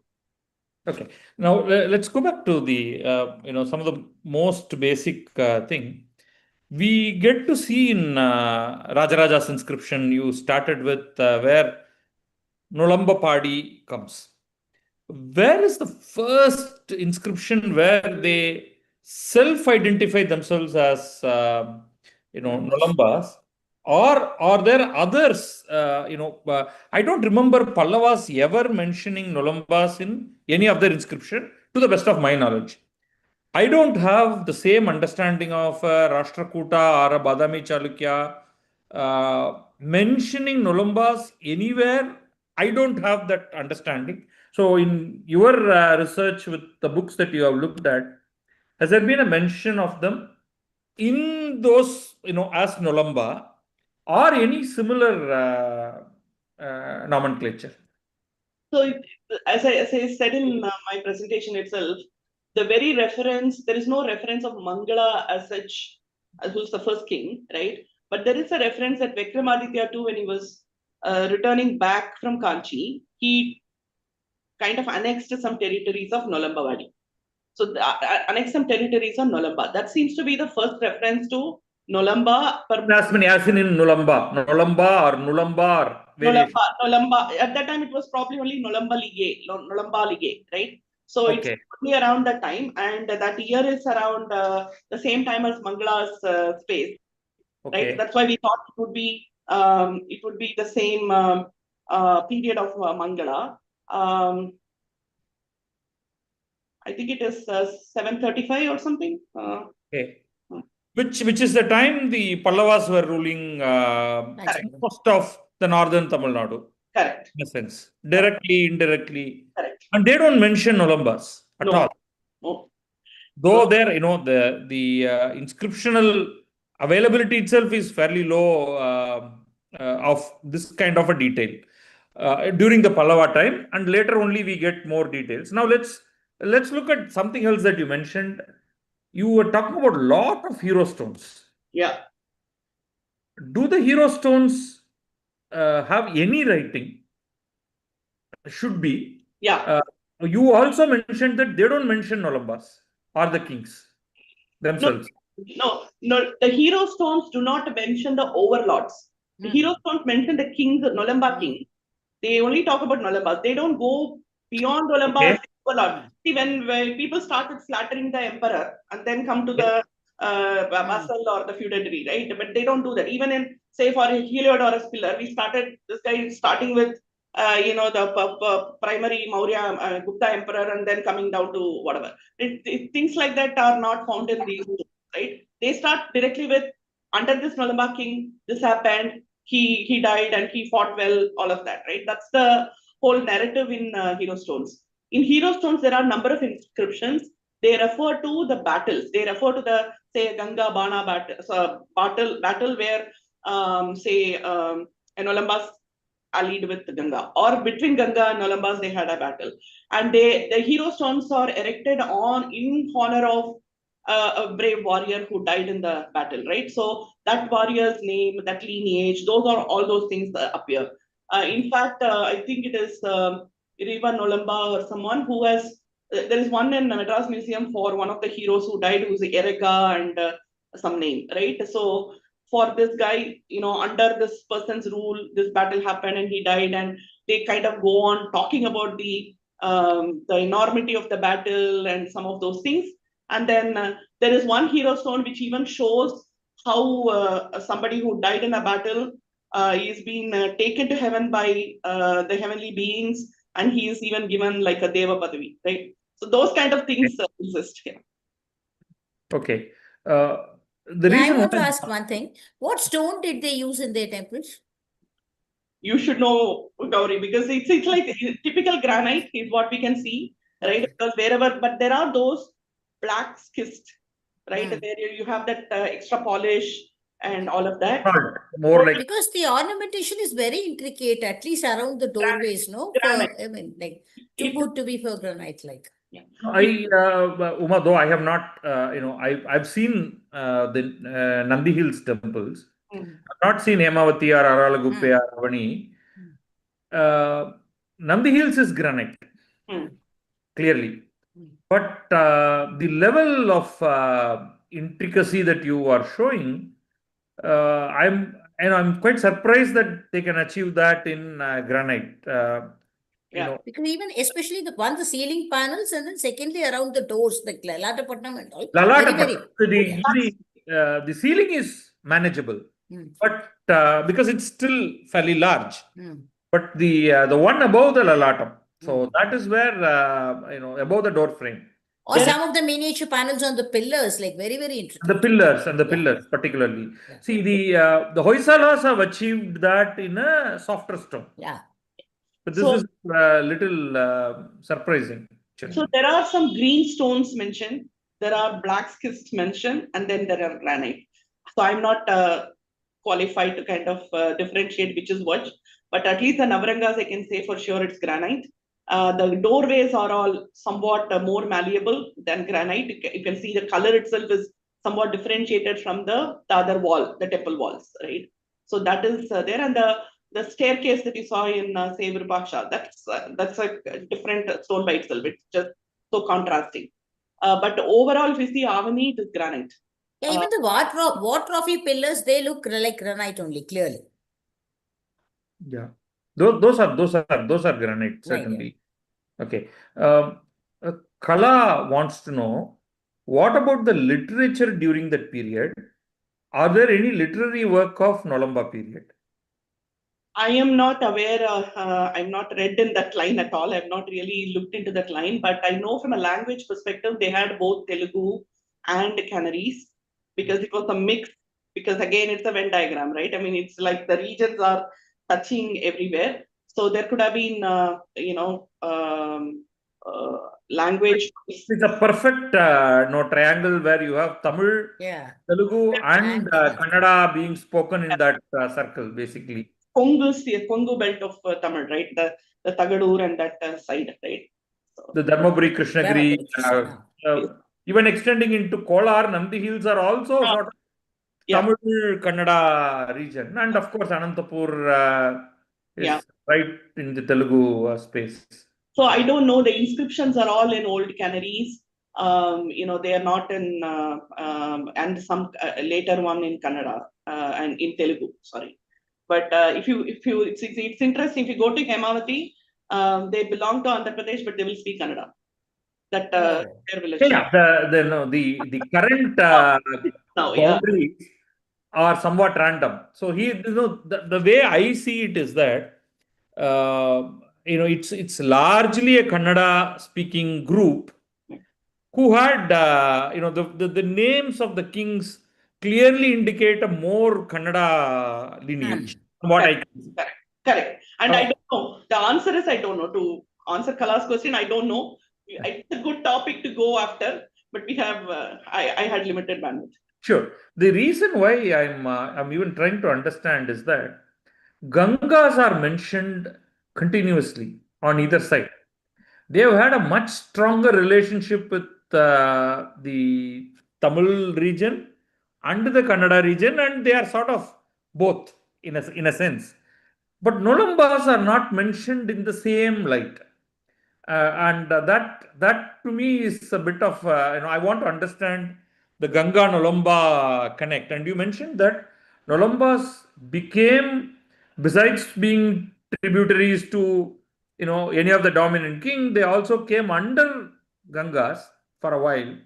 Yeah. They then fought with Gangas and were finished off sort of. Yeah. So they were synonymous to Ganga for a long time, right? Because they were under Gangas, right? But that's where the entire suzerain relationship is complex and interesting, because the first 150 years, if you see from Mangala to Mahendra, right? That's how I see it, right? Mangala to Mahendra is the first 150 years. If you see that, the relationship with Gangas have been very good, right? And in fact, as I said, they were given the keys to the kingdom, and they were running the show for Gangas. Yeah, Gangas allowed them to thrive, actually. Correct. So Gangas were, Ganga, they had that fraternal whatever going on, right? So though they were for specific reasons, they were under Ganga, but they had an independent entity, and they shared equal footing in terms of because there is something called Panchamaha Shabda, right? In that region for Gangas and Nolambas, this title is very, very important. That gives all the dignity. I need to know more about it, what it means and all that. All it translates into is sound, right? Panchamaha Sabdha, right? So they say anyone who is addressed with a title is equivalent, is is like a king, and they enjoyed that, right? Nolambas enjoyed equal footing with Gangas, and sometimes they also had this identity assimilation with Ganga, because anything we say Ganga, we include Nolamba in it, or we don't differentiate Nolamba from Ganga for a long period of time. And after that, they were feudatories, and either to Chalukyas. Their fag it is purely Chalukyas, right? But they married Ganga, and the son is born out of the Ganga princess, who's the Nolamba king, and he ends up fighting with Gangas. That also, irrespective of that diary and all that, they end up being allies for sometimes and enemies for some time, because it's a constant struggle to either have a philosophical problem of sorts or survive as independent entities. Shilpa Vaibhava mentions a book, Nolamba Coinage and History by Govindaraya Prabhu. Did you mention it? Have you noted? I have not read it. See, it was not easy to get. I have 2 books still in transit. I still haven't got it. So I was supposed to going in July, right? So I came in June. My books are still in transit. Okay. There is a question from Kondamuru Harikrishna regarding proportions and low adoption of agamic prescriptions. Can you share more details, as the level of architecture prowess cannot be possible without, I think, proportion, etc. Yeah. So I agree completely. Just that there are places where it's a bit of a little bit crude and little bit not finished in that sense that you will expect, right? I mean, you have those Samabanga forms, right? You have those, the proportions and the talamana that you will attribute for a higher deity that is going to be worshipped and all of that. But then there are also other places. Maybe it is the degree of the craftsmanship, from apprentice to master mason. So I don't know what to say, but some of the miniatures and all of that, you see very, very primitive and, it's not aesthetically evolved in that sense, right? But we have debated this a number of times with even Mr. Swaminathan sir, right? I mean, aesthetics is in the eye of the beholder, right? And it is not just aesthetic. One of the things I talked about with the Shankaranarayanan is also that they have not strictly adhered to the rules, right? Like some of the agamas that exist today as our reference, they have not strictly adhered to those. Yeah, in fact, one thing I wanted to ask you, in your ceiling panels itself, in one of them, the Ashtadigbalas are facing outward, in the other, they are facing inward. So, like You're right. I got thoroughly confused because when I did this patchwork on Aralaguppe, Tigbalas, someone told me that Agni is in the wrong direction, Isana is in the wrong direction, and I was wondering. Then I compared the photo of Srini, it is exactly the same way. So finally, I understood. I think I'm right. Is how the deity faces. If the deity faces east, it's in one layout. If the deity faces west, it is in another layout. Oh. Right. So you have Shiva. Shiva can face west too. Right. We have number of temples where Shiva faces west. Right. So depending on the deity facing, and then sometimes it is also how you put it back as ASI. Right. That could be because true. these are they are all different pieces. Yeah. There are three pieces. The Navaranga is 3 piece, and there are some fragments that are available that can show you that interconnecting. Right. So it's like, as I showed, what we have in Madras Museum is your Nriti Yama Agni, right? On the other piece will be your Varuna, Vayu, and Ishana. Sorry, Vayu, Kubera, and Ishana, right? And then the center panel will be Indra, the center figure, and Varuna, right? So that's how it would go. And the three needs to come together. And when you put it, how you put it makes a difference. And then depending on the central figure facing side, Indra elephant legs can be right. Yeah, because actually in the two pictures that you put next to each other, in one they were all facing outward, in the other they were all facing inward. So. One was from Shatrughaneswara temple, the other is from Lakshmaneswara temple. Then one more thing, that Virupaksha temple, of course, it is largely damaged, but is the back Gajaprishtam, or is it just looking like that because it's broken? So it is not Gaja. The temple architecture never goes that far with Nolambas, to be polite about it, right? So it is from a Shikara perspective, as I told, it is Kutina or Pamsana or sometimes Mundamala, which is the flat roof. Right? Their superstructures, especially in Hemavati, have not, that Andhra Kannada combination has not gone into the level of sophistication you see in a Nandi or Avani. Nandi, yeah, exactly. Nandi, yeah. Yeah, that which is the surprise, because Nandi comes from nowhere. It is at level completely, like many orders of magnitude better than anywhere. Yeah. So that, how would that be possible actually? Nandi is also a factor of multiple renovations and multiple, we were talking, right? Everybody has touched Nandi. Every dynasty has touched Nandi. But the primary structure is Nolamba. But then on top of it, you have Gangas, you have Cholas, you have Vijayanagaras, you have Hoysalas, everybody has touched Nandi. Nandi seems to have been a very, very popular religious, space. And we have had including our Rajendra, you have people, doing things in. Okay. There are a couple of comments. One from Rajni Devarajan says the Pachala Someshwara temple at Nalgonda has many of the aspects that you have talked today. Okay. Which then we'll have to take it that is also a Nolamba, possibly. Possible. Or is it only mentioned? No, there are so many temples I have not mentioned which are Nolamba. I just took for the sake of grouping, right? Here we have these groups, right? and things like that. We are in that region. There are many more temples, right? During Mahendra's reign, his mother Jayabbe, she has built a lot of temples. Then Pollabarasi is the other queen. Here, the queens have contributed a lot in temple building too. So there are many temples that, from a study sake, we just took a few in this cluster, few in that cluster, like that, right? But there are many temples. There is Pailabonda. There is one place called the Sivaram that I talked about, Baragur. There is Chikkamadure. There are many places. Okay. V.K. Srinivasan mentions like Dharmapuri Mallikarjuneshwara temple has Ramayana sculptures. Are there any other Nolamba temples that have Ramayana panels? Of course, you showed a Ravana fighting with Jatayu in one of the temples. In Tamil Nadu or other places by Nolambas. Any other place which has got Ramayana panels? No, Ramayana panels are mostly the Mallikarjuna and the Kamakshi Amman temples only you will have, because the temple architecture, the building architecture element itself will yield to it. You have that Vedi section where you can actually do these panels. Because if you see the others, there aren't any, right? There aren't. There is no structure to actually even put it in the in miniature. Correct.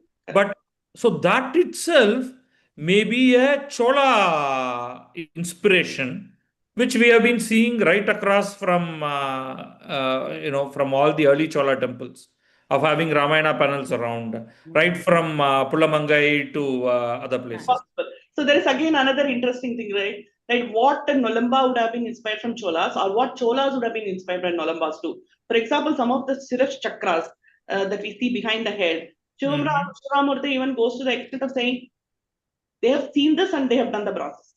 Right? So the Siraj chakra behind some of our bronzes, they match so much with some of the stone sculptures Siraj chakras, because that's not something you will find very often. Even that Urdu Tandava bronze you said, no? That was a stone equivalent of that. That's just that's not a Urdu Tandava. That the one that looked like Kuram, right? Urdu Yeah. Yeah, great. I think we can have more questions or more aspects that we can discuss. But we are close to 7:30, so we'll close the session. My one request is should do a site seminar with Nolambas. They may not suit a page kachari level. Still, it's very easy to cover all these places 5 days. That itself is a question. Maybe I will close with that question, because we were having a lot of discussions in the YouTube channel, which you wouldn't have seen. Where does one stay in order to visit all these places? So there was an answer from Shilpa Vaibhava that you better stay in Anantapur. When you went there, where were you staying, or it was just passed through kind of a thing? No. But again, let me also complete this. Wattusai Ramaswamy was talking about. He mentioned something which I sort of missed. It's somewhere up there. So he was saying, no, Anantapur is farther, and you should rather stay somewhere closer. But probably there is no good place to stay. You can tell us. There is no. I mean, for creature comforts, there are no good place to stay, right? So what we did is we kept Bangalore as our base, and then we took a car every morning, go to a few places, one cluster, come back. And that's because it is kind of in different directions. For example, Hemavati to Araleguppe is 100 kilometers between these two locations, right? But we were not a pure Nolamba travelers. We were doing Hoysala on the way, Lepakshi this way, right? So covered temples in that belt, right? It was not a Nolamba purist kind of a trip, right? So we can if it can be a Misra site seminar, we can also think about that, right? So. Yeah. Wattusai Ramaswamy mentioned Hindupur, if not Hiriyur. I'm not even sure if there are hotels that 40-50 people can descend and stay. That's all. Few people can manage 40 people. Anantapur itself is developed, right? And especially it is now closer to Puttaparthi, right? Puttaparthi is well developed, right?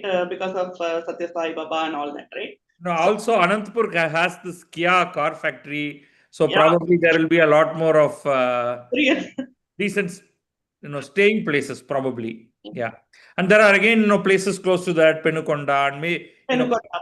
yeah, plenty that we can see if we are mixing up, as you say. Correct. But I think it's really important to figure out what all we can see there and organize a trip. Yeah, great, wonderful. Thank you. So thank you. I see that I think Sugavana Murugan says KGF is the best place to stay. Yeah. That can also probably be explored. Yeah. That is for the eastern side, right? Because the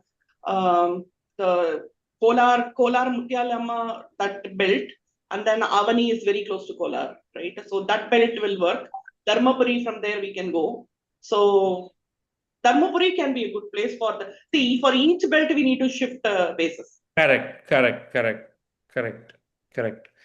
Talking of which, Hosur Chandrachudeshwara temple is what we have currently is a later temple, but I think it has got some pillars which are Nolamba pillars. Is what my vague recollection is. I've been there only once, but that's what some experts who are accompanying us told us. I have now completely forgotten. That's another. I think we've got to put something together. Let's do that. Thank you once again for a wonderful introduction to this particular dynasty. In fact, thinking of it, we haven't done this for Gangas, which I think is now absolutely necessary because they have so much more. And we did do a little bit of our internal lecture for when we were going to visit some of the Ganga sites like Talakad, etc.